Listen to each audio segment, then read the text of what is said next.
Speaker Mike Johnson came into the job knowing full well that the last 3 Republicans to hold his post were all run out of town in one way or the other. But only Kevin McCarthy, Johnson's immediate predecessor, was actually kicked out. In fact, he's the only speaker who's ever been fired from the job.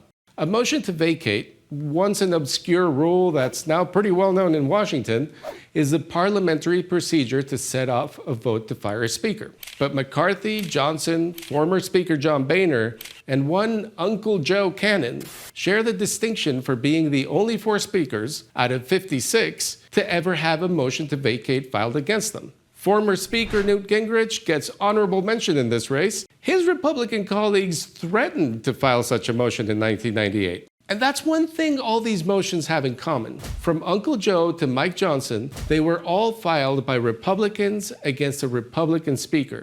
So let's start from the beginning.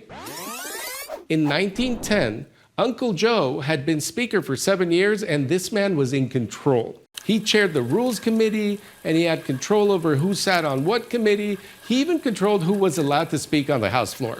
A progressive Republican, George Norris of Nebraska, thought the speaker had too much power, but he had to go through Uncle Joe and all his allies to get anything on the floor. On St. Patrick's Day in 1910, Joe's allies were out drinking instead of voting. I am not kidding. And Norris took his shot. Over the next 3 days, a literal headache for many members, Norris was able to get the House to override Cannon and separate the office of Speaker from the chair of the Rules Committee. And that's when Cannon flipped the script. He dared progressive Republicans like Norris to file a motion to vacate against him. And of course, when that happened, Cannon won that vote. And the motion to vacate then sat unused until 2015, when Mark Meadows, former President Trump's future chief of staff, filed a motion against Boehner, but it got stuck in the Rules Committee. Still, that motion played a role in Boehner's resignation later that year. Boehner's successor, Paul Ryan, he quit while he was ahead and didn't run for re-election in 2018.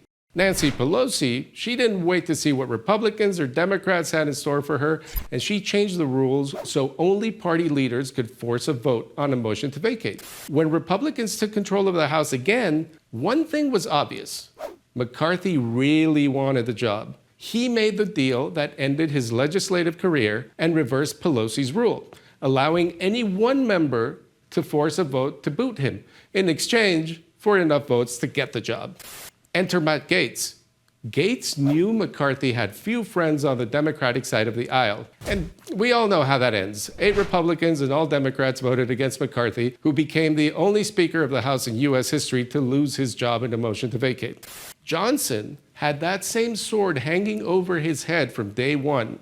Marjorie Taylor Greene eventually filed a motion to vacate against him, and she sat on it. But when she finally pulled the trigger, it fizzled. Like the rebellion of 1910 against Cannon, this series of motions to vacate will likely change the speakership, likely weakening the position even further. How exactly remains to be seen. But at least Johnson can count on his allies to be present and sober.